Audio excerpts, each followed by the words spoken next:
souhaite mettre en place des panneaux, mais je commence par quel bâtiment? Selon quels critères je priorise mes bâtiments et quels sont les bâtiments sur lesquels c'est le plus rentable?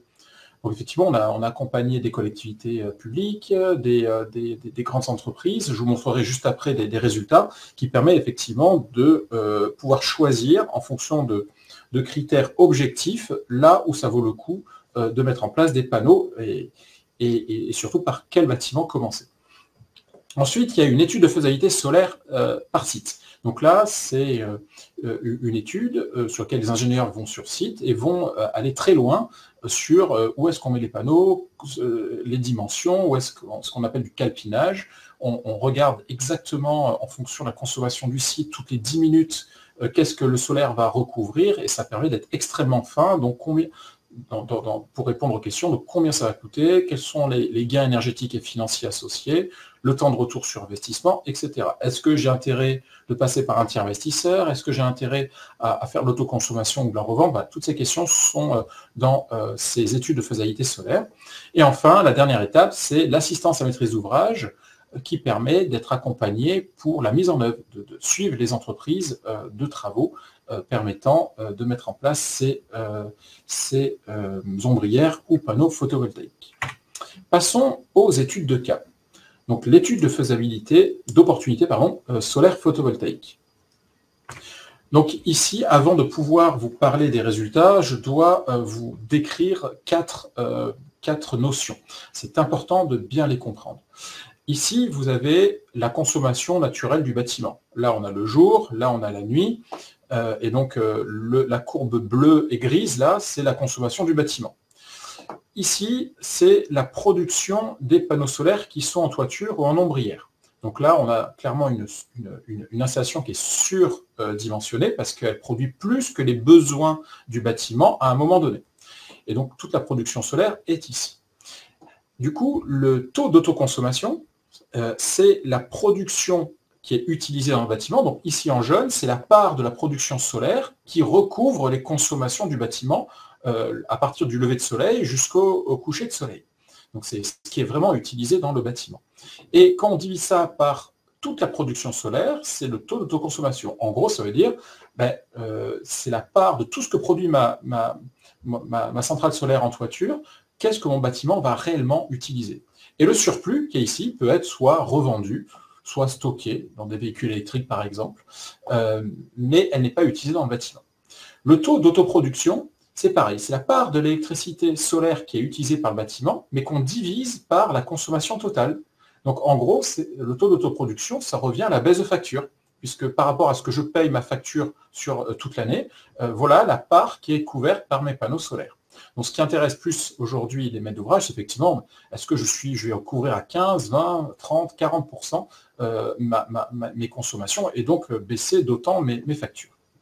Ensuite, le coût du kilowattheure économisé, c'est quels sont les investissements que je vais devoir faire. Alors CAPEX, ce sont les investissements initiaux à l'installation, et les OPEX, ce sont les investissements annuels de maintenance, d'exploitation, les nettoyages, etc.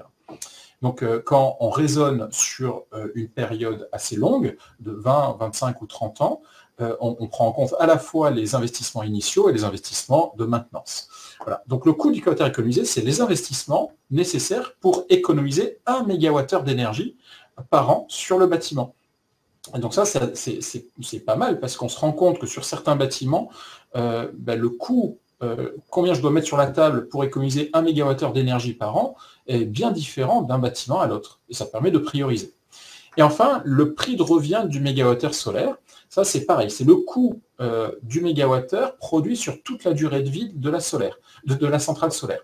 Donc là, je mets en place ma centrale en toiture, elle va durer 30 ans, je sais, parce que le soleil est toujours là, on connaît très bien les fichiers météo, quand le nombre d'heures d'ensoleillement de chaque ville en France, etc. On sait combien on va produire pendant 30 ans, par exemple, ou 25 ans, et on divise du coup le coût global par les kilowattheures qui vont être, les mégawattheures qui vont être produits, et ça nous donne le prix de revient du mégawattheure solaire. Ce prix de revient, c'est ça que vous pouvez comparer. J'achète combien le mégawattheure à EDF ou à n'importe quel fournisseur d'énergie, et combien je m'achète à moi-même l'électricité produite par mes panneaux en prenant en compte le coût des panneaux sur 30 ans. Donc c'est aussi quelque chose qui est intéressant. Donc voilà, sur un maître d'ouvrage, il y avait un grand nombre de sites, de bâtiments sur lesquels on les a classés et on a vu avec le maître d'ouvrage en disant, voilà, le maître d'ouvrage nous a fixé comme objectif, je souhaite que mes installations solaires ont un coût du mégawattheure économisé en dessous de 70 € par mégawattheure et je veux faire au moins 30% d'économie sur mes factures. Voilà. Et donc ça, on a pu tracer, projeter sur ce graphique-là. Ici, on a le coût du mégawattheure économisé, là, les baisses de facture, jusqu'à 50%. Et la taille de la boule, de la sphère, correspond à la taille de l'installation solaire sur chacun de ces sites. Plus la sphère est importante, plus il y a de panneaux photovoltaïques préconisés. Et donc là, on se rend compte que là où c'est le plus rentable, où ça vaut plus le coup, ce sont toutes les boules rouges qui sont en bas à droite, et qui permettent de dépasser les 30% de baisse de consommation et qui sont un coût du mégawattheure économisé très bas, inférieur à 70 €. Ensuite, on a décidé de voir les choses différemment, de reclasser l'ensemble du patrimoine. Chaque site, c'est une barre. Et on s'est dit, maintenant, quel est le prix de revient du mégawattheure produit? Donc ici, par exemple, on est sur un site à 25 €. Aujourd'hui, pour fixer les idées, un particulier, vous, comme moi, chez nous, on paye 250 € du mégawattheure. 250 € du mégawattheure. Là, sur ce site-là, c'est 25 €. C'est 10 fois moins cher si on s'achète à soi-même l'électricité des panneaux solaires. Et ensuite, ça monte, et on se rend compte que là, on est à 55 € à la place des 250. Les collectivités, les entreprises importantes, aujourd'hui, sont entre 190, parce qu'ils ont un pouvoir de négociation plus important, entre 190 et 200 € du mégawattheure. Donc moins cher que pour les particuliers. Mais à comparer aux 50 €, donc là, quand on a restitué cette étude-là au maître d'ouvrage, j'ai dit, mais attendez, vous me priorisez, mais vous êtes en train de me dire que dans tous les cas, ça va me coûter 4 fois moins cher si je m'achète à moi-même le courant. On a dit oui, c'est effectivement parce que le solaire est très rentable, mais ça permet de savoir où est-ce qu'on commence. On va avoir tendance à commencer ici à mettre les installations plutôt qu'ici. Et sur la ligne rouge, là, c'est le temps de retour sur investissement de l'installation à CAPEX plus OPEX. Donc on se rend compte qu'ici, on est autour de entre 5 et 8-10 ans, le temps de retour des installations. Ensuite, on a croisé les deux, c'est-à-dire que les boules rouges, ce sont les barres rouges qui sont ici, et on a créé deux carrés. Le carré rouge, ce sont ceux qui sont en dessous de 40 € du mégawattheure, et donc les sites rouges dans le carré rouge sont extrêmement performants. Ils cochent toutes les cases, ça vaut vraiment le coup d'y aller. Ensuite, on a des oranges dans du rouge et des sites rouges dans du orange. Donc là, c'est aussi bien. C'est donc des sites, là, c'est très très intéressant. Le rouge dans le rouge, c'est très intéressant. Les sites intéressants, c'est du jaune dans le rouge ou du rouge dans le jaune. Et ceux qui sont moins intéressants, ce sont les sites en bleu qui sont ici. Et encore plus quand ils sortent de ce carré orange. Donc ça permet ici effectivement d'avoir la liste des bâtiments. Alors là, bien sûr, pour rendre anonyme, on a mis des lettres et des chiffres pour le nom des sites, mais de savoir exactement où est-ce que ça vaut le coup d'aller installer en priorité les panneaux solaires. Dernière analyse, c'est combien ça va coûter. Donc ici, vous avez la production solaire en mégawattheure sur une année, et ici, vous avez les prix des centrales. Donc, et là, elles sont classées de là où ça fait le plus de baisse de consommation sur facture, 45% de baisse de facture, jusqu'à 25% de baisse de facture. Et là, par exemple, sur ce site-là, qui permet de faire 43%, on est sur un investissement de 400 000 € hors taxe. Voilà. Donc ça permet d'avoir une vision de quels sont les investissements nécessaires en fonction de la priorisation des sites et quelles seront les économies financières associées sur les factures énergétiques. Une fois que ça c'est fait, le maître d'ouvrage dit, ouais, ok, j'ai choisi sur mes 80 bâtiments, j'ai choisi de travailler en priorité sur ces 15 ou 20 bâtiments. Dans ce cas-là, il fait une étude de faisabilité spécifique, dédiée, pour chacun des sites prioritaires. Quelles sont les étapes pour bien dimensionner la centrale? Donc d'abord, on regarde les profils de consommation, les consommations toutes les 10 minutes d'électricité. Ensuite, donc ce sont des fichiers qu'on récupère auprès d'Enedis. Ensuite, on va regarder les surfaces disponibles en fonction des masques. Est-ce qu'il n'y a pas de l'ombrage d'un arbre sur la toiture, un autre immeuble à côté, etc. On dimensionne le générateur et on va quantifier la production solaire de façon extrêmement précise. Donc là, je vais vous donner un exemple d'une étude de faisabilité qui a été faite pour un maître d'ouvrage. Vous voyez qu'ici, il y avait 5 toitures avec des parkings. Et on a pu identifier 580 mètres carrés de toiture disponibles sur lesquels il n'y aura pas d'ombrage et presque 1000 mètres carrés d'ombrières. La pente de la toiture, bon, 15 degrés et une orientation à 5 degrés, donc c'est vraiment plein sud, c'est top, avec des obstacles quand même en toiture, des skydomes, des acrotères, des équipements de ventilation, de climatisation, etc.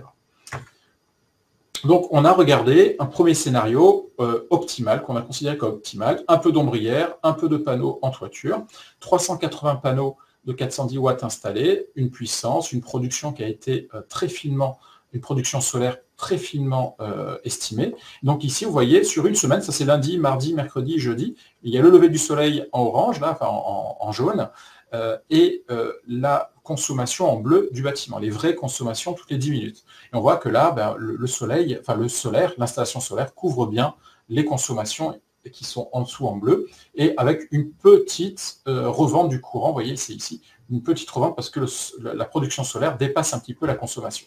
Voilà. Et le week-end, ben, les gens sont moins là, donc on a plus de revente du courant.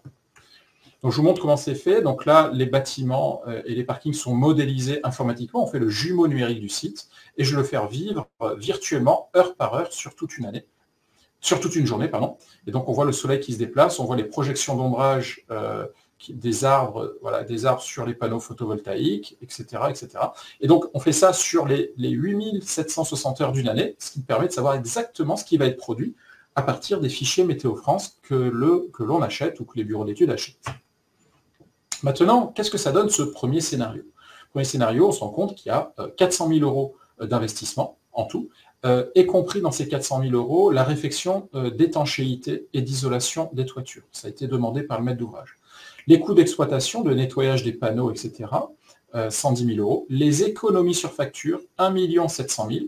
Les revenus liés à la revente le week-end, 51 000 euros de revente du courant. Et donc le gain net, le gain net, c'est la somme des revenus et des économies, moins les investissements initiaux et les investissements de coûts d'exploitation sur 25 ans. Donc en gros, cette installation permet de faire une économie sur facture de 68 000 euros par an et le temps de retour sur investissement est de 6 ans. L'économie totale nette est de 1,2 million, plus d'1,2 million sur 25 ans. C'est-à-dire de l'énergie qui n'a pas été consommée sur le réseau. Scénario 2, on a dit, ben voilà, là on fait plus d'ombrière, on fait que de la toiture. De la même façon, 284 panneaux, etc. Je vais aller plus vite, parce que je vois l'heure qui tourne. Là, les économies, c'est 1,3 million, un peu plus d'économies, et 939 000 euros d'économies, donc 55 000 euros. Effectivement, on a une baisse des économies, tout simplement parce qu'on n'a pas les panneaux qui étaient sur les ombrières. Et dernière, on dit, voilà, là, on va mettre que des ombrières. On oublie les toitures, on met que sur des ombrières, sur les parkings. Et dans ce cas-là, ça fait 368 panneaux. De la même façon, on regarde ce que les panneaux vont produire par rapport à la vraie consommation du bâtiment. Et donc, les investissements sont relativement faibles. On est sur 180 000 euros d'économie, d'investissements initiaux, 107 000 de maintenance, d'exploitation. Économie sur facture, 1,8 million, 1,5 million d'économie nette, une fois qu'on a enlevé les investissements. Donc c'est la solution, dans ce cas-là, la plus rentable, avec 72 000 euros de gains. Excusez-moi, j'ai fait une erreur, ce n'est pas installation sur toiture, mais sur ombrière. Une fois qu'on compare les scénarios, donc ici vous avez le zéro, donc on voit à quel moment on coupe le zéro. On coupe le zéro le plus rapidement, c'est avec l'autoconsommation ombrière. C'est-à-dire que les ombrières produisent et injectent dans le bâtiment l'électricité. Et du coup, on est sur des temps de retour qui sont de l'ordre de 3 ans. Et en toiture, c'est un peu plus long. J'ai vu des sites sur lesquels c'est l'inverse. C'était plus rentable en toiture qu'en ombrière. Donc ça, c'est vraiment, c'est en fonction de ce que souhaite faire le maître d'ouvrage.